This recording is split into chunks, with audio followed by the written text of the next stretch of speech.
Earlier this month, Pew Research Center released its first new study of the American Jewish community since its inaugural 2013 survey. Included in this eagerly awaited study is an extensive chapter on the relationship of American Jews to Israel. We are delighted to be joined today, first by Dr. Becca Alper and Alan Cooperman of Pew Research Center, and then by Dr. Laura Shaw-Frank and Avi Meir from the American Jewish Committee for a deep dive into the survey. Hi, everyone. Thanks for joining us today to hear about our new survey of Jewish Americans. Before we get into the data, just for those who are less familiar with our work, I need to first tell you a little bit about the Pew Research Center.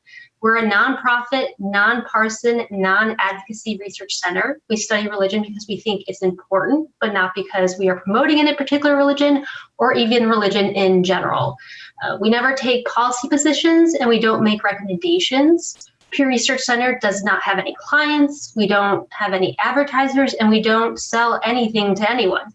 Everything we do is freely available on our website. Our funding comes primarily from the Pew Charitable Trust, which is our parent organization. For some particularly complex and costly projects, we also receive additional funding from individuals and foundations. And in the case of the 2020 study of Jewish Americans, like our 2013 study, the funding came from two sources, the Pew Charitable Trust and the Neubauer Family Foundation. The survey was conducted online and by mail using an ABS or address-based sample drawn from the United States Postal Service's national list of residential addresses, which include addresses from all 50 states in the District of Columbia. We did it this way because it's now the best way to do a nationally representative survey due to declining response rates to phone surveys. We got a much higher response rate by recruiting respondents by mail and asking them to take the survey online and on paper than we would have if we had done it again on the phone as we did in 2013. The report largely focuses on about 4,700 U.S. adults who identify as Jewish. About 3,800 of them are Jews by religion, people who say their religion is Jewish and do not identify with any other religion. And nearly 900 respondents who are Jews of no religion. These are people who describe themselves religiously as atheist, agnostic, or nothing in particular, but who have a Jewish parent or were raised Jewish, and who still consider themselves Jewish in some way today, such as ethnically, culturally, or because of their family background. So as I said, this survey is done differently than 2013 to examine the impact of that. The part of the project was a mode experiment. We randomly assigned some people who were not part of the main study to be interviewed by phone, and we assigned others to answer the same questions online or by mail. And the result is that we found that a lot of our questions are not comparable because of this mode change. So we just ask that you keep that in mind as you hear us talk about those things and as you read the report yourself. In 2012, when we designed the first Pew Research Center survey of Jewish Americans, our panel of expert advisors unanimously felt that anti-Semitism was not a pressing concern in the United States and that we could go relatively light on the topic. This time around, in the wake of events in Charlottesville and Pittsburgh and other places, we devoted many more questions to aspects of anti-Semitism. To begin with, we find that 3/4 of U.S. Jews surveyed said that there was more anti-Semitism in the U.S. in 2020 than there had been 5 years earlier. And most of the rest said that the level was about the same. Just 5% said that it had declined from 5 years ago. You can also see in the lower bar, slightly more than half tell us that as a Jewish person in the United States, they personally feel less safe than they did 5 years earlier. Most of the rest say there has not been much change and very few feel more safe. After this, we asked a follow-up question of those who said they feel less safe. The follow-up question was intended to measure how much of a chilling effect anti-Semitism has had on Jewish life. We asked those who feel less safe whether they have hesitated to participate in Jewish observances or events out of concern for their safety. And these percentages are based on all Jews. 35% feel less safe but have not hesitated to participate in any observances or events. 12% have hesitated but went ahead and participated anyways. And 5% of all Jews say they feel less safe, have hesitated, and did not participate in an observance or event out of concern for their safety. We also asked about a variety of concrete personal experiences with anti-Semitism, ranging in severity from having seen graffiti in your neighborhood to having been physically threatened or attacked. 37% of Jews report seeing anti-Jewish graffiti or vandalism in the past year.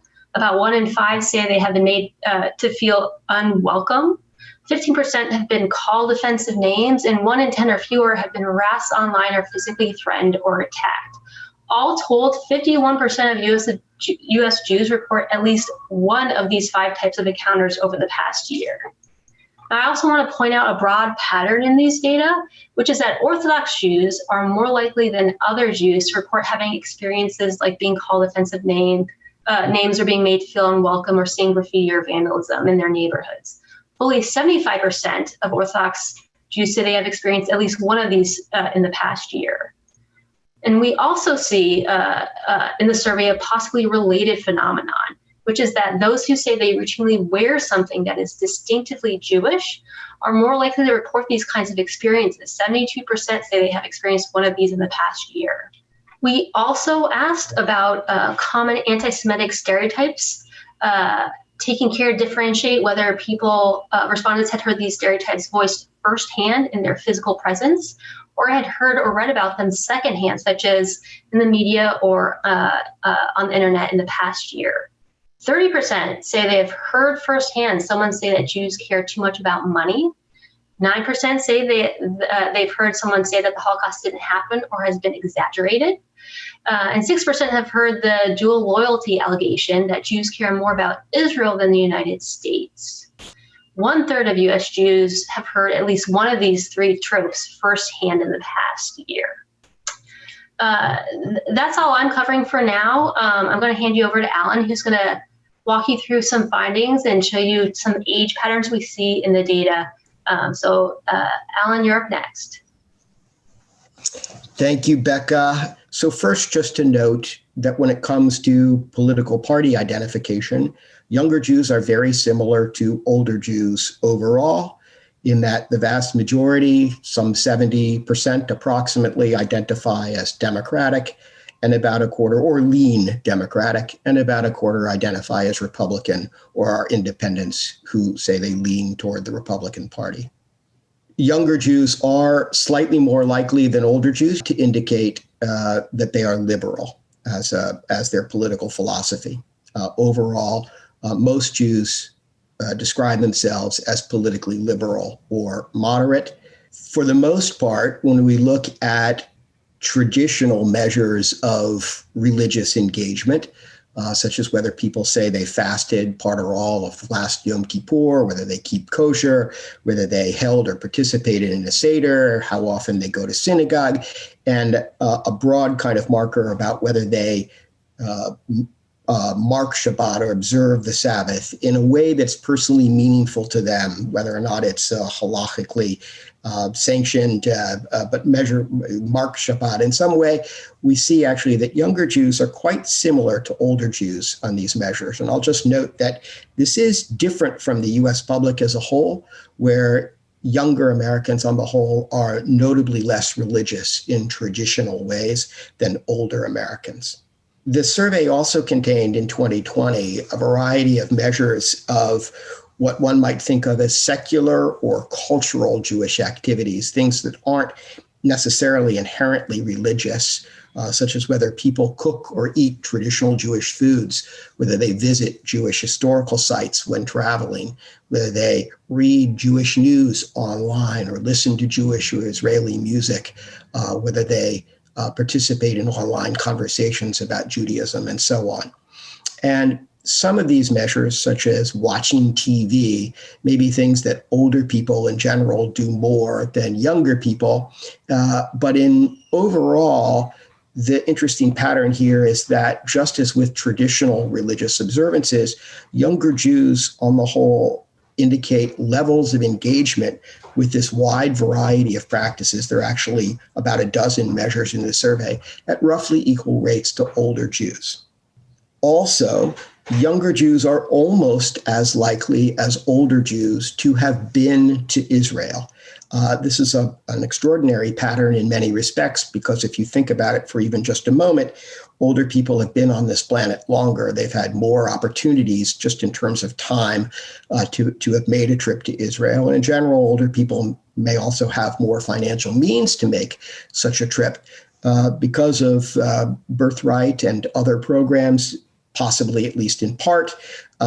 Younger Jews under the age of 50 are as likely as Jews in middle age, and almost as likely as Jews over the age of 65 to have been to Israel. And many, in the younger category, just for interest, about a quarter have been on birthright trips, they tell us.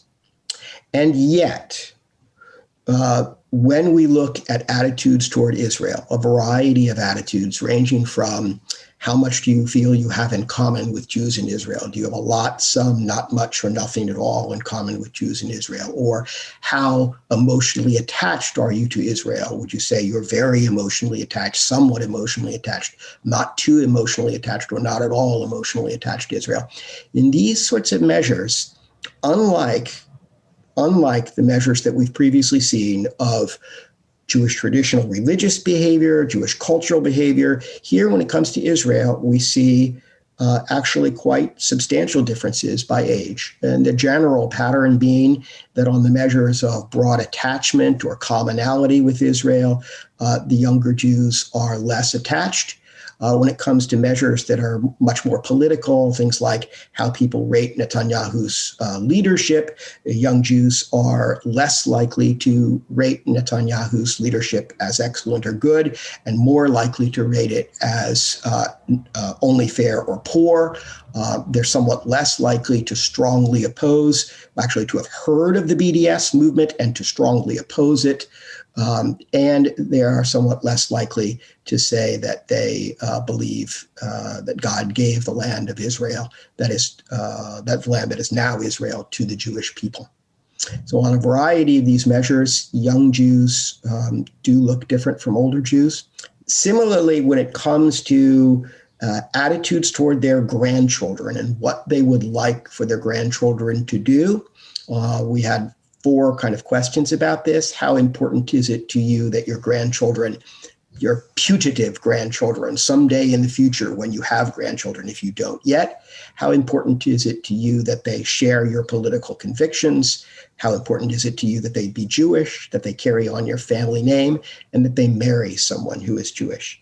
And young Jews are notably less likely than older Jews, in particular, to say it's important to them that their future grandchildren be Jewish and that they marry someone who is Jewish.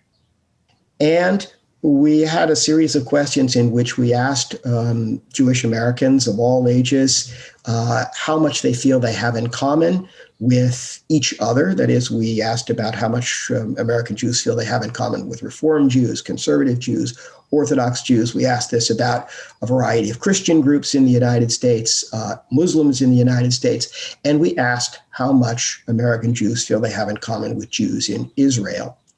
And you'll note that younger Jews are somewhat less likely to say that they have a lot or some in common with Jews in Israel, and a bit more likely to say they have not much or particularly nothing at all in common with Jews in Israel. There is a great deal more information. We've only just skimmed the surface of what's in the survey. There are questions on many other topics. But what we wanted to do here is just tee up a couple of the broad patterns that we see, and hope that might serve as a good fertile ground for the conversation that will follow. Thank you.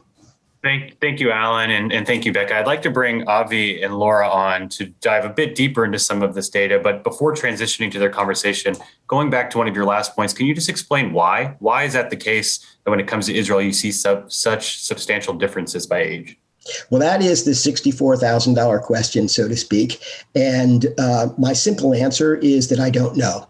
And I'm not just punting. I genuinely don't know. There's been a long debate about this. So let me just quickly say a couple reasons why I don't know. One is that because of the methodological differences between this study and previous studies, it's very hard to create a baseline such that we could say that overall, the strength of U.S. Jewish connections to Israel have declined, are stable, or have increased. It's just very hard for us to do that with any confidence. Secondly, kind of as a social scientist, one could look at these patterns of younger Jews being in many ways less connected or less attached to Israel than older Jews, and come and suggest at least three different explanations for why that might be the case.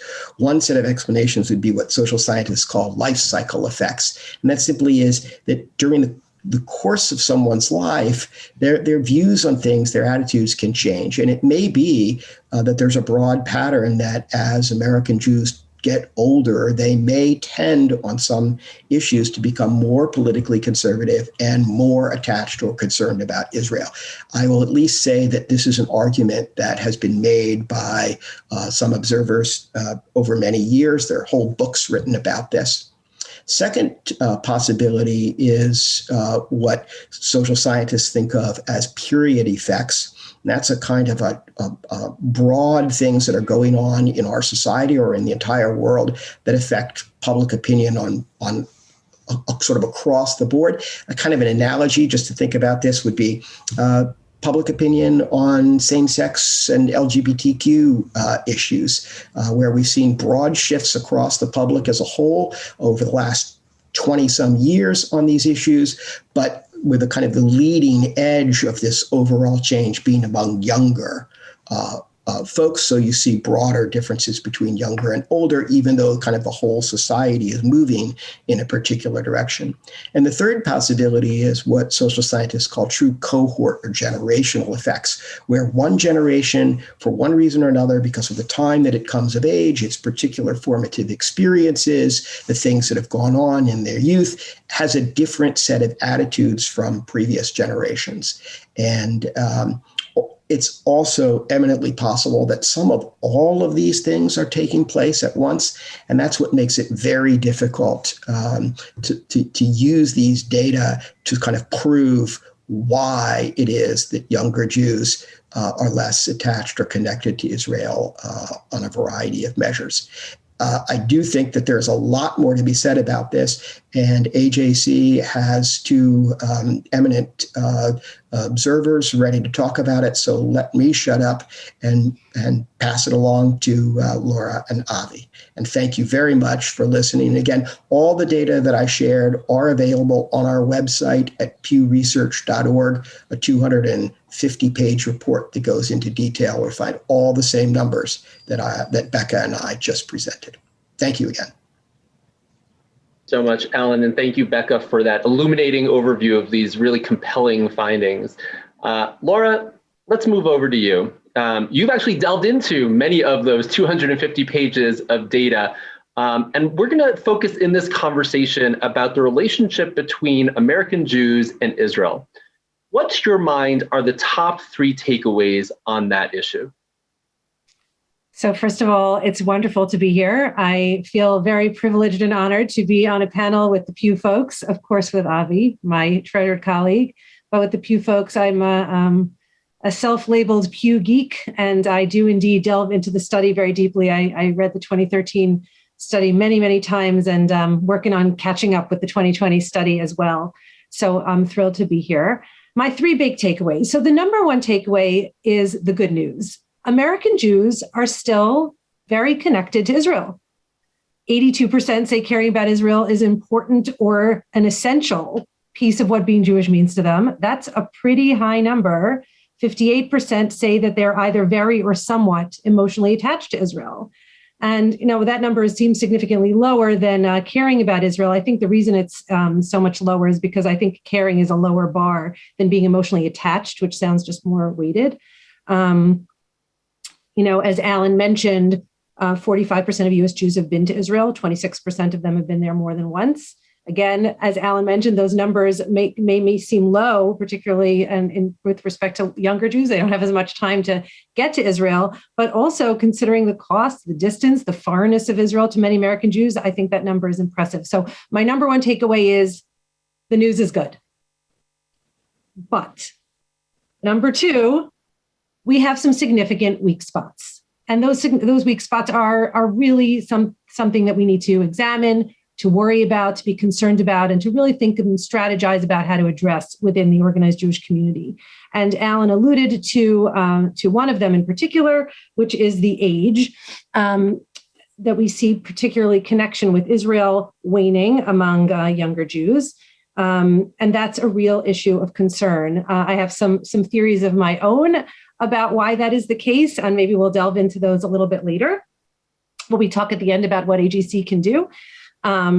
So that's one weak spot. And the other weak spot we see is denominationally. We see there's a very, very big gap between the connection of, for example, Orthodox Jews who tend to be more religiously observant, more traditionally observant, have more Jewish touch points in their daily lives. They are far more likely to be connected with Israel than liberal movement Jews as we move on to the left, or particularly Jews of no religion, who seem to have the weakest and least connected relationship to Israel. So we have to think as a Jewish community about how to strategize around those weak points and also, of course, the strong points. And the third thing I wanted to mention as a takeaway is kind of like it's about Israel, but it's also kind of a writ large point, which is I think that examining the American Jewish relationship with Israel actually highlights a number of divisions in the American Jewish community itself. So in some ways, I think that looking at the issue of Israel is kind of a way to take the temperature of the larger American Jewish community. So just to return to the points I was just making, it's interesting, right, with age that we see that younger Jews are actually quite Jewishly connected, but have a weaker connection to Israel. So that's something that we have to think about. Like that's a very, very telling thing for us. But denominationally, it's not that picture at all, meaning the connection to Israel tends to go along with connection to Judaism, a connection to Jewish practice, connection to Jewish ritual behavior, and Jewish traditional connections. And the third thing I would mention is political differences, which is very interesting. So Jews who identify as Republican are more likely to evince a closer connection to Israel than those who affiliate as Democrats. And, that's interconnected with denominations because Orthodox Jews are more likely to be Republican affiliated than liberal movement Jews or Jews of no denomination or Jews of no religion. So it's hard to tell whether the political affiliation is what's driving the bus here with respect to Israel or whether it's a religious thing that's driving the bus. But I do think that it points to an area of division within the Jewish community. So kind of looking at the issue of Israel kind of helps us see the fault lines in the Jewish community as a whole. Fascinating. Thank you so much, Laura.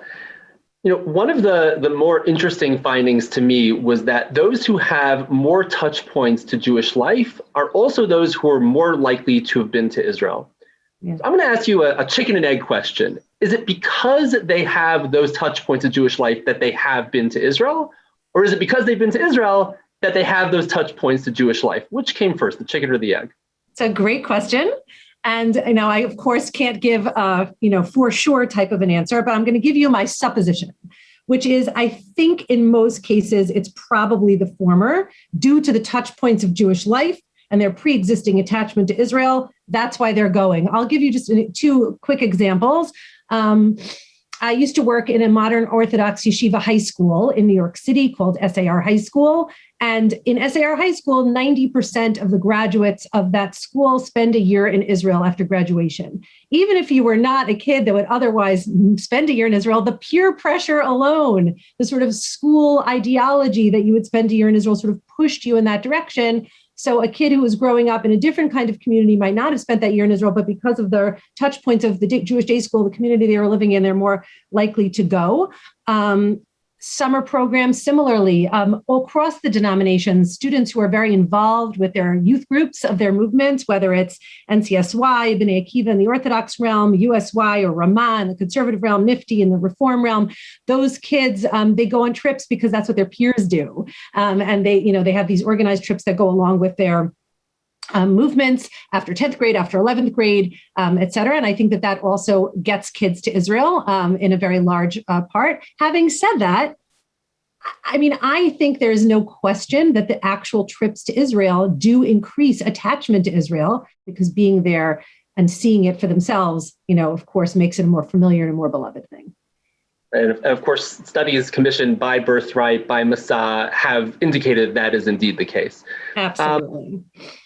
One thing that really sort of struck me about this, and this actually corresponds, I think, very closely to what you just mentioned, our upcoming surveys of American and Israeli Jews on many of these issues, is that Orthodox and Reform American Jews feel that they have more in common with Israelis than they do with one another. It's really quite an astounding finding. Why do you think that is? Yeah, I was very, very struck by that statistic. So I'm just going to give you the numbers so our audience can hear. So 6 in 10 US Jewish adults said they felt they had either a lot in common or some things in common with Jews in Israel.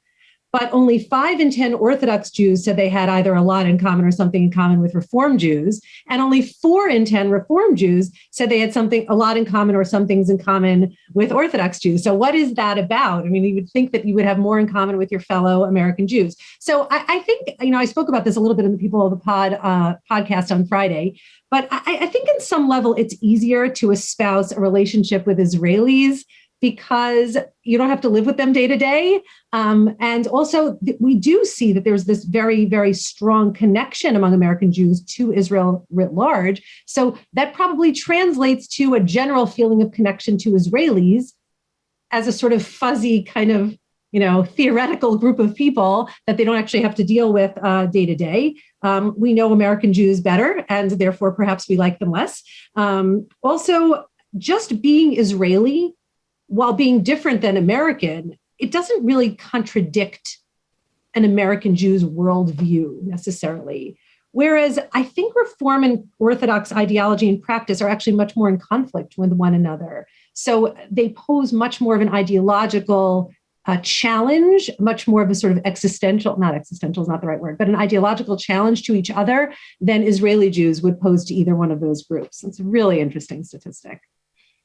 That is really interesting. And actually, just to sort of, push you a little bit further on this question, you talk about how in the eyes of at least some American Jews, Israel and Israelis are this theoretical thing several thousand miles away.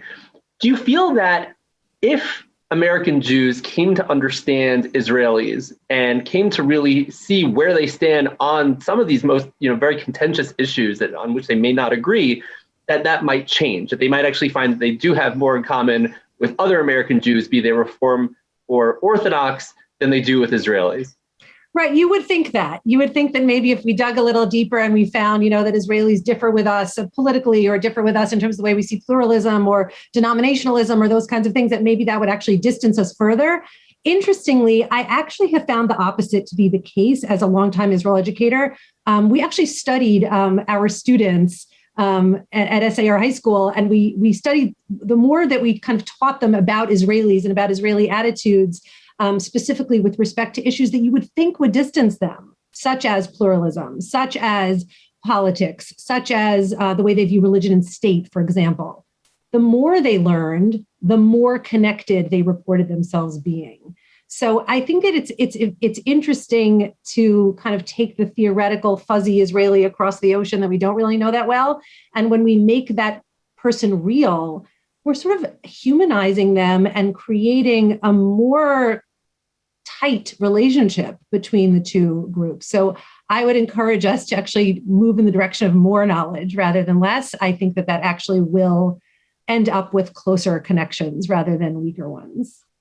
Well, we at AJC certainly believe in more knowledge rather than less.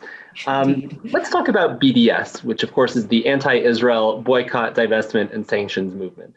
The findings indicate that many Americans don't even know what BDS is. And amongst those who know, they vastly reject it and have a negative view of it as opposed to those who might have a positive view of that movement. Being that that's the case, why are we so worried about it? Why are so many communal resources pumped into the fight against BDS?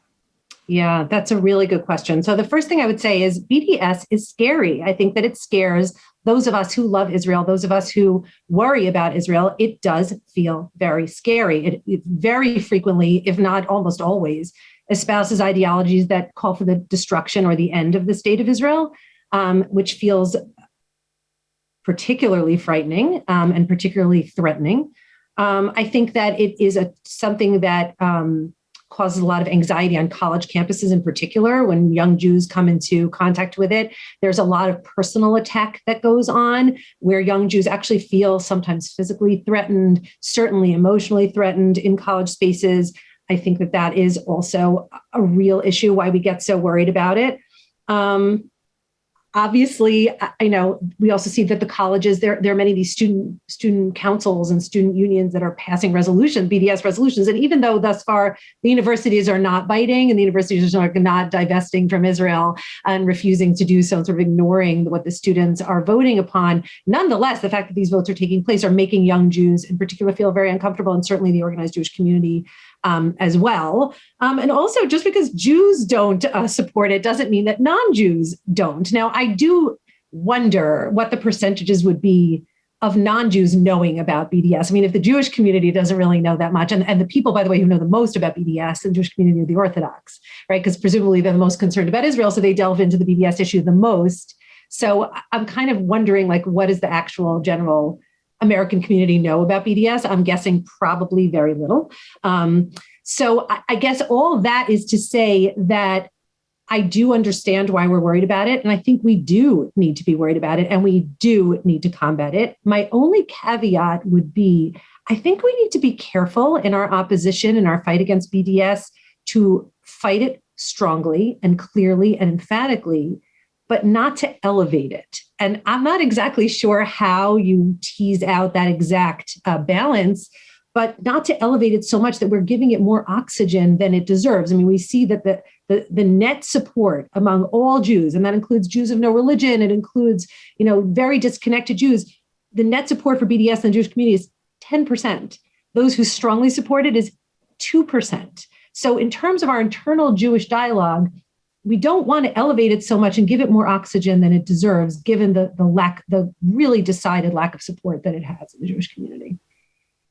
It's interesting. We actually at AJC released our State of Anti-Semitism in America report back in October, which compared American Jewish and general American perspectives on anti-Semitism, experiences and perceptions of anti-Semitism. We asked about that. We asked about BDS, and we actually found that a large majority of Americans in general don't know very much about BDS at all. And those who do know about BDS, the more you knew about BDS, the more you believed it was actually anti-Semitic. So that corresponds very closely to what you just said. And I think that you're definitely right. We shouldn't be pumping any more attention into this very marginal and extreme movement.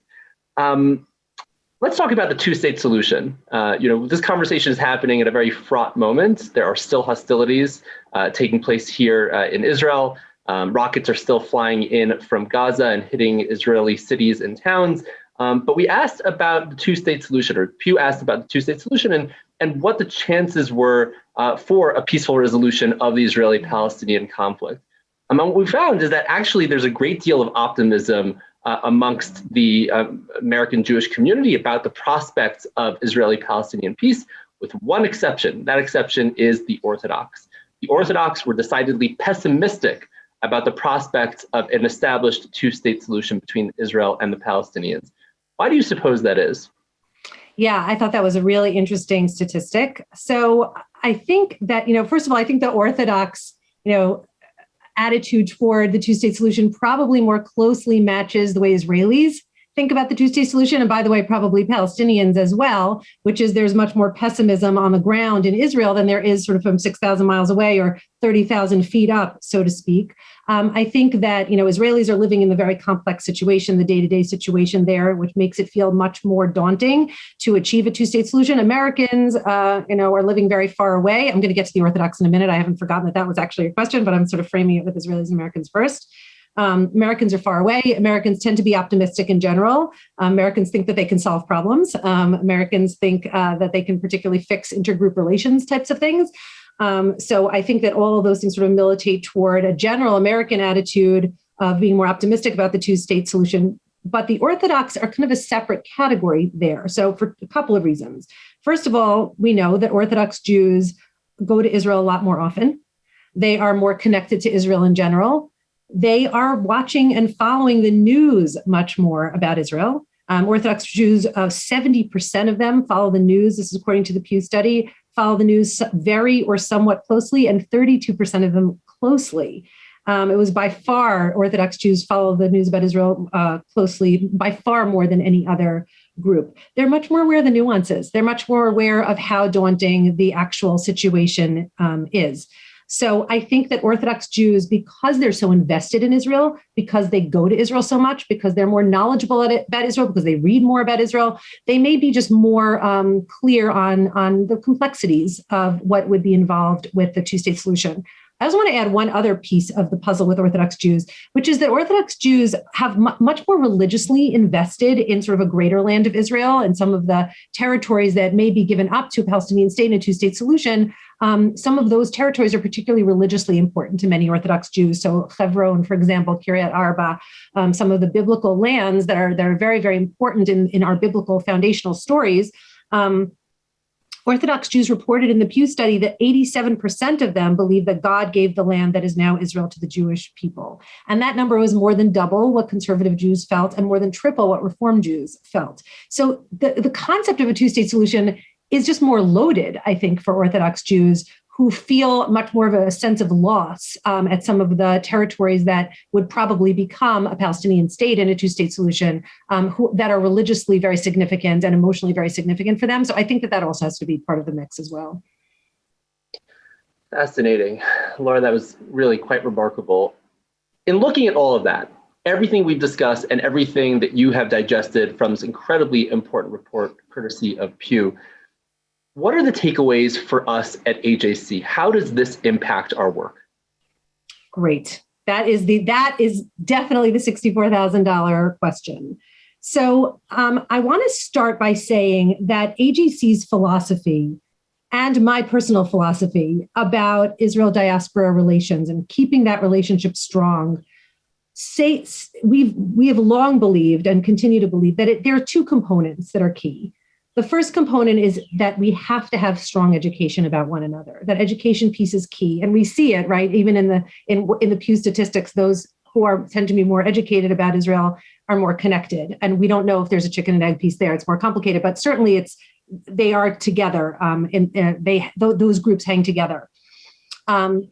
And the second piece is a relationship building, and both are critical. Those are both very, very critical components. We need to not only learn about each other, but we also need to know one another. So I'm going to that's kind of my overarching, my umbrella statement about it. To delve a little bit deeper, I wanted to get back to what Alan was talking about with respect to younger Jews and what we kind of touched on a little bit earlier. We need to think carefully about what are the reasons for younger Jews straying from Israel. And I'll just note, because we're talking a lot about the differences between Orthodox and liberal movement Jews, I actually asked the Pew folks about whether young Orthodox Jews are also distancing in the same numbers, but the sample of Orthodox Jews is too small for Pew to be able to accurately tease that out. Orthodox Jews are about 10% of the American Jewish population, so it's too small of a number for them to tease out whether young Orthodox Jews are also distancing from Israel as well. They say they're going to be posting their statistics, their data sets on the website in the next few months, and we'll be able to delve into it ourselves. I'm looking forward to that. But so I'm just going to leave that one aside because we don't really have information on that. But we do have to think about how to keep younger Jews in general, whether they're Orthodox or conservative or Reform or Jews of no religion or non-denominational, connected to Israel. And I think that there's a lot that goes into that. I think we need to be very careful to listen to younger Jews. We have to hear their questions. We have to hear their concerns. I would add to Alan's sort of list of things that may be explaining the distancing, the fact that, if we put them in historical context, younger Jews don't remember an Israel that is under existential threat. I mean, of course, if Iran drops a nuclear bomb on Israel, that's an existential threat. But what they don't remember is 1973. I mean, I don't remember 1973. And they don't remember 1967. They don't remember these moments when it was possible that Israel was going to be wiped off the face of the map by a war within days or within hours. And they also don't have the same sense of danger for Jews around the world as those of us who grew up with Holocaust survivors who were young and vibrant and in our lives at all times. Holocaust survivors are very old and fragile now. Most of our young people have heard from them, but not all of them. And we know that in the coming years, that is sadly going to end. So this whole kind of notion of crisis, the notion that either Israel is in crisis or the Jewish people is in crisis, both of which were strong components of a connection to Israel in earlier generations, those two pieces are not as resonant, I believe, for younger Jews. And I've been teaching younger Jews about Israel and trying to sort of build that connection for 2 decades. So I think I have somewhat of a good sense of it. Of course, I'm only one person and I've only come into contact with a limited number of young people. But I do think that that's the case. Those narratives don't speak to their reality. So I think that we really need to make the case that Israel is central to Jewish history, central to Jewish identity, central to Jewish peoplehood, and just an incredibly exciting, vibrant, alive democracy that has so much to contribute, not just to the Jewish people, to the world. So I think that we need to have a positive cast when we're talking to young people. The one last thing I want to say about young people is I think that we, as the organized Jewish community, we are very wary of allowing young Jews or any people to express any kind of disagreement with Israel publicly. That is something that is of my generation. It's of the generation older than I am. And I think that young people don't look at the world that way. They're very happy to criticize the American government. I mean, I think we all are at various points, but they don't, for them, criticizing the Israeli government publicly does not mean that they don't love Israel. It's just that's the way they operate. And again, that's something that has been studied as well by various studies that have shown that a complex narrative about Israel actually increases connection among young Jews. It does not decrease it. So I think that's something that the organized Jewish community has to take on. We need to be better about allowing nuanced conversations about Israel to take place under our big tent of organized Jewish communal life. Speaking of big tents, I just wanted to also say that we have to be careful about bringing in all sectors of the Jewish community that have not necessarily been involved in AJC's work. Particularly, I'm thinking about the modern Orthodox community. I think we have so much overlap in terms of our passion for Israel, our connection to Israel, and the modern Orthodox community's passion and connection to Israel. There's much that we can do together. We have to continue to be a big tent that way. And lastly, I'll just say that we need to continue to be a big tent with respect to political outlook. AJC's bipartisan and nonpartisan stance, to me, has never been more critical. It's always critical, but it's never been more critical.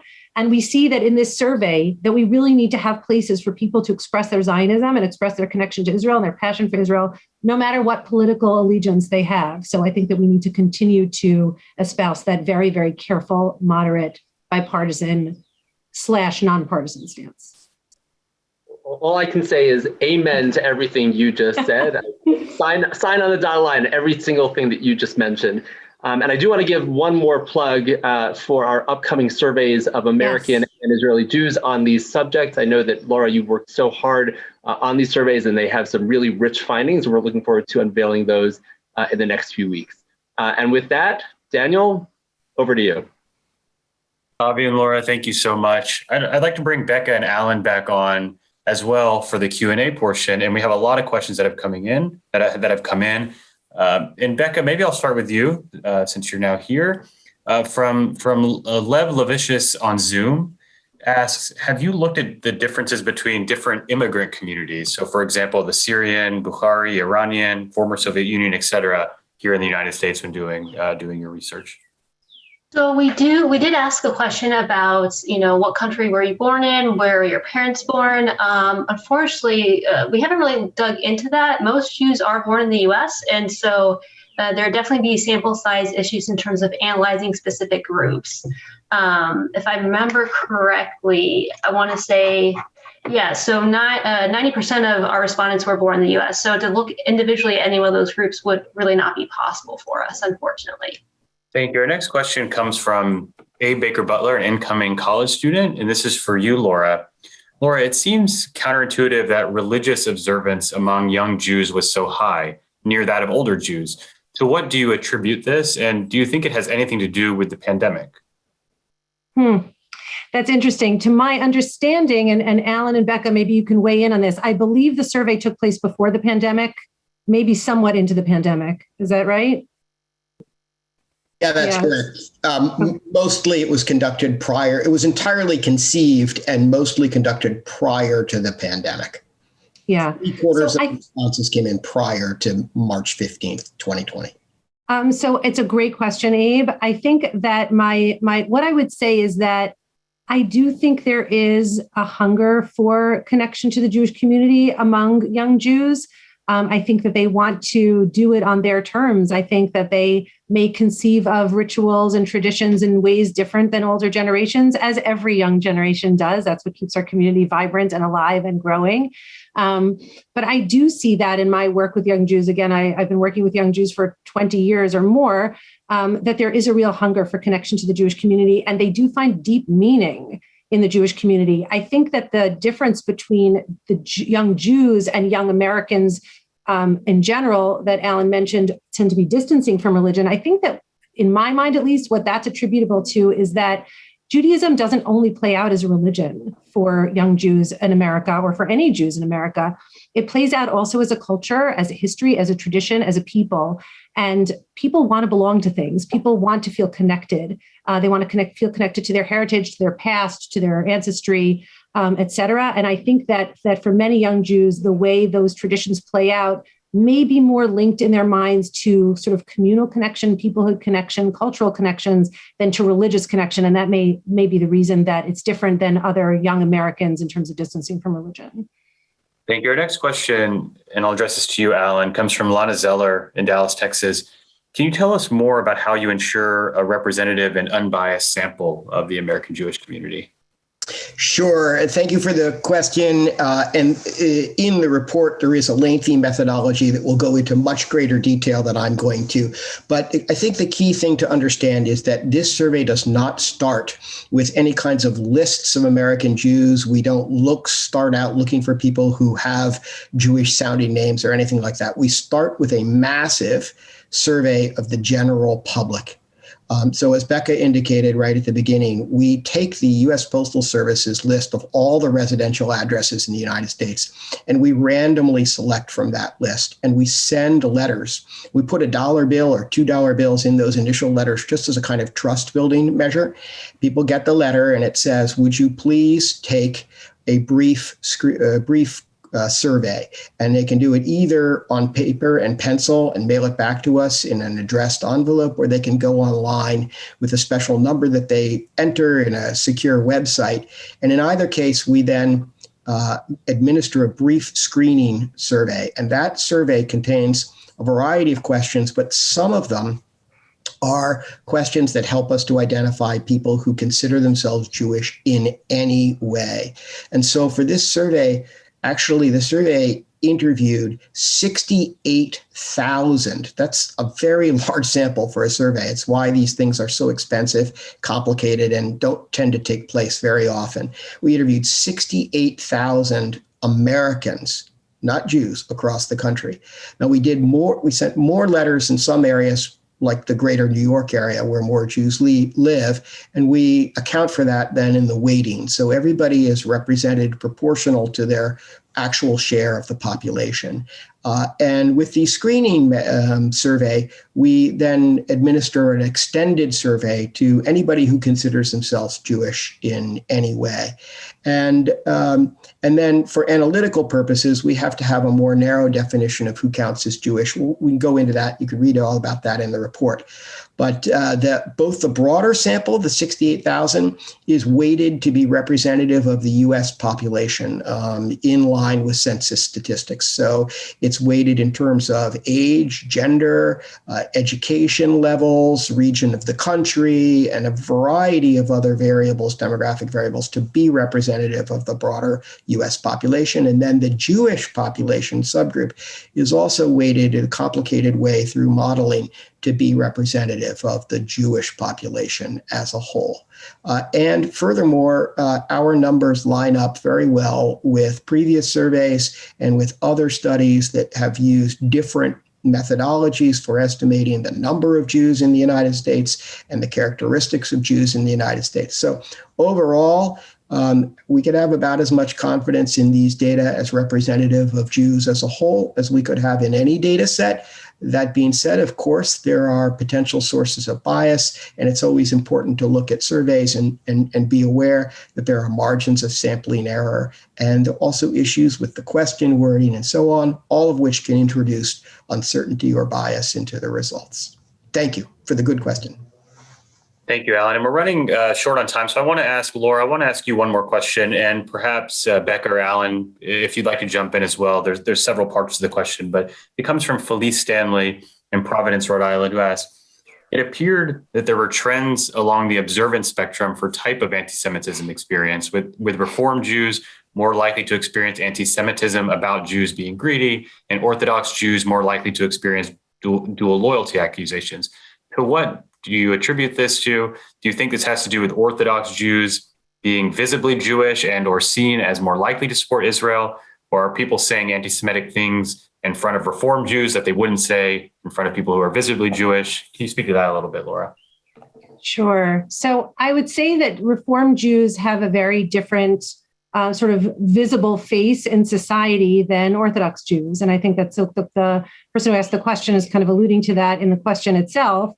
Orthodox Jews are more separate and apart from American society as a whole than Reform Jews, who tend to be quite integrated into American society and don't necessarily look in any way different or behave in any way different. They don't necessarily wear external sort of Jewish accoutrements like a kippah, yarmulke on their head. They might wear, some jewelry, a Jewish star necklace or something like that. But in general, they don't really look any different than other Americans. So the anti-Semitism exists no matter what, right? The society has anti-Semitism. We see that it is certainly Jews are very concerned about its growth in America. I think that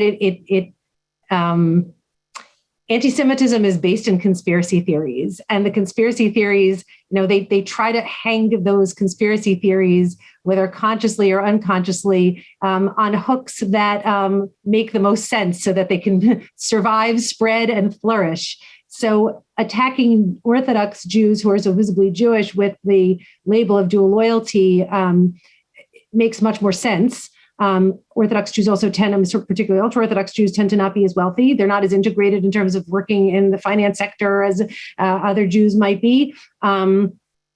So attacking them on the sort of finance basis doesn't make as much sense. It's not going to be as successful an anti-Semitic claim as it might be in the Reform Jewish community, where they have jobs just like any other American has jobs. They work in the finance sector, they work in law, they work in banking, just like other Americans do. And they're much less likely to sort of look different and behave different to sort of underpin accusations of dual loyalty.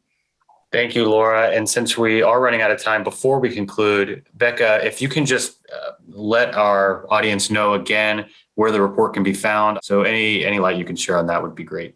Yeah, absolutely. Everything we talked about is available on our website. If you just go to pewresearch.org/Jewish Americans, you can find it. There's, as Alan said, a literally 248-page report, which includes an extensive appendix about how we did the survey, an extensive appendix about, why we can or can't trend some questions from 2013.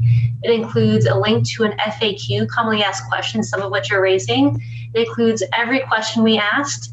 It includes a top line of the results. There's a lot out there. So I just say, go to the website, click around. There's also actually an interactive if you want to participate in the experience of taking some of the questions from our survey. It's also linked on that same site. So there's lots available already, even if not the data set, that you just check out on our site. Thank you, Becca and Alan. Thank you, Laura, Avi. Thank the four of you for joining us today and for presenting this data. I know our audience truly appreciates it. And Becca just mentioned where you can find the report.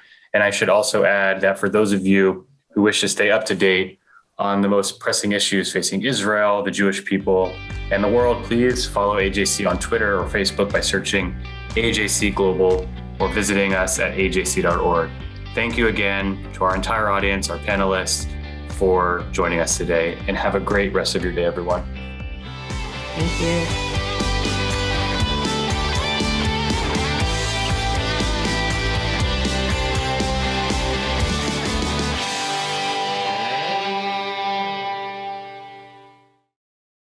We would be pleased to send a complimentary DVD of this program to anyone who wishes to support JBS with a tax-deductible gift of $36, double high or more. Simply visit the JBS website at jbstv.org and click on the Donate button to make a donation by PayPal or your credit card. And please indicate the program for which you would like a DVD. Or you can send your tax-deductible check to JBS, Post Office Box 360, Stamford, Connecticut 06904. Or you can call the JBS Pledge Line at 833-MY-JBS-TV. That's 833-695-2788. And again, please remember to indicate which program you would like to receive with our compliments. We thank you for your kind support.